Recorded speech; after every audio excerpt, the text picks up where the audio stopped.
What's up, guys? It's your boy Kaiser, and I want to welcome you to another episode of my Road to Max 909 series. In this episode, I want to go over a couple of upgrades, and the first upgrade, of course, is going to be an Archer Tower. Since this is going to be one of my last upgrades, I really want to try to get these done, and then all I'm going to have left after these Archer Towers is going to be my heroes, my walls, and of course my Dark Elixir drills.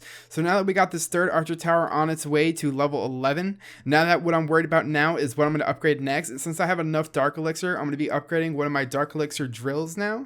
And here we are, we got one Dark Elixir drill left to go, and of course that's going to be for another day since I don't have the 5 million Elixir today. And for my last upgrade, I'm going to go with the Barbarian King, since I kind of want to keep the heroes even level, and I don't want my queen to get too far ahead of my king, so that my queen is ultra strong, but then my Barbarian King is really weak. And by keeping them even level, I'm going to be able to kind of have a very good offensive force when attacking other bases, and the power, strength, and difference between them won't be that big if they're on par with each other level wise. So going into this first raid, what I'm using is a basic Barb attack. For people that are new to the series or have not watched it before, I usually go with a simple Barb attack. I send archers around the base to pick up as much free kind of percentage as I can. So as you see, there's builder huts along the outsides. There are other buildings along the outside, such as a spell factory. And what you want to do is maybe drop 1 or 2 archers in each corner, and you can basically kind of collect that free percentage. So here I got around 5%. There's going to be 6 and now 7% coming along, and of course that percentage is going to keep going up as I'm sending in more troops along the edges in order to grab all the resources. And if you don't know what abandoned base is basically a player that hasn't played in quite a long time, or he's taken a couple days break, and his collectors and his mines just casually gather a lot of resources over time. And in that, in this type of situation, we're able to raid the bases and we don't have to go into the core itself. But for this typical raid, I decided that I wanted to push it a little bit more. I want to eliminate his heroes, and I want to go inside his base and take as much loot as I can, since he did have quite a bit of Dark Elixir that I wanted. I don't think I was able to get the Dark Elixir that I wanted, so I ended up using my lightning spells instead to kind of grab what I needed from those Dark Elixir drills. It was kind of a win-win in my situation here, since this Town 9 is probably not going to be able to beat my base in any way. Sure, he could lightning spell me in revenge, but in all honesty, it's probably not going to happen. And if he does do it, good for him. He got some free Dark Elixir for me doing it to his drills.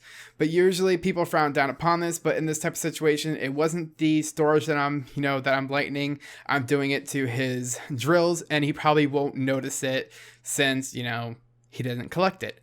Alright, but in the end of this raid, basically just me cleaning up the last few percentage to get that 50%. Once I get to 50%, I can end the raid, and that will be it. Guys, right now, I'm doing a lot of wars in the clan called Twitch Wow Hobbs. Wow Hobbs is a streamer on Twitch TV. He also has his own YouTube channel. They go by the same name. I will leave a link in the description box down below. I highly recommend go watching him. I've been having a lot of fun doing wars with his clan. We've been winning back-to-back wars. We had 1 tie and 1 loss recently, but other than that, we've had so many wins in a row that I am absolutely loving the clan. And on top of that, the loot is absolutely amazing. You think like fighting abandoned bases is good? Once you go into war and you're getting 1 million gold, 1 million elixir, 3,000 to 4,000 Dark Elixir every single win, and this is like every other day. And usually when I'm farming in a day's time, sure, I'll farm around 1 million to 2 million resources a day. But at this point, I've been very inactive on Clash lately, but doing wars has actually enabled me to kind of keep up with my usual farm, but in a way where I don't have to go out of my way to spend a couple hours farming, hitting the next button constantly. So if you guys are looking for a new way to farm gold, or elixir, or even Dark Elixir, I highly recommend looking at joining a war clan.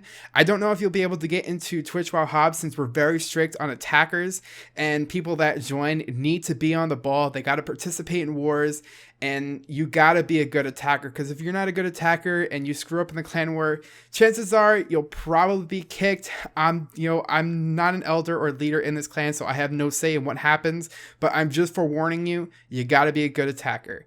So with that, I've been really enjoying myself lately on Clash of Clans again. Wars is just one of those things that when you do a war, you're kind of, there's a lot of expectation coming for you, and you need to be on the ball. You need to know what you're doing. You need to attack, and you need to go for the win.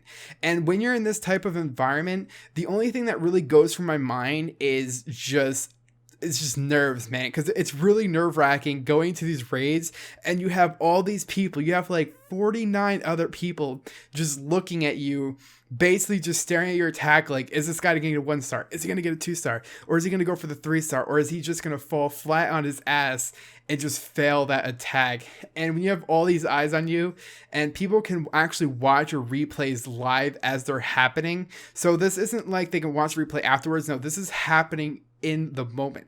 They're watching you as you attack, and the stakes are high. It's either you win or you lose or you're gone. And I love Clan Wars. I love the concept of Clan Wars, and I really love what Supercell is doing with this game. And this also includes the new clan level system where we're able to now actually, get awarded for doing these Clan Wars, and we're able to level up the guild, get new perks for the guild, such as more donations, increased Clan War storage. In this type of situation, it allows you to kind of do back-to-back wars and collect a lot more loot than you would be able to before. And I'm really loving it. And honestly, I'm actually thinking of just doing this instead of farming on a daily basis. I can just do wars every other day, and I'll be getting almost the same amount of loot as I would in the long run. And I won't have to spend, 2-3 hours a day just going into these, crazy neck spamming and boosting barracks, spending money on gems. In this situation, I don't even have to spend gems anymore. All I have to do is create a troop composition, raid twice, and I'm done. I'm done for 2 days. I can get you guys lots of good replays. I've been using a lot of GoWe wipe lately in these wars. And guys, I really hope you enjoy this video of my Road to Max 909 series. And if you guys can, please don't forget to comment, like, subscribe. And as always, peace out. Keep on clashing.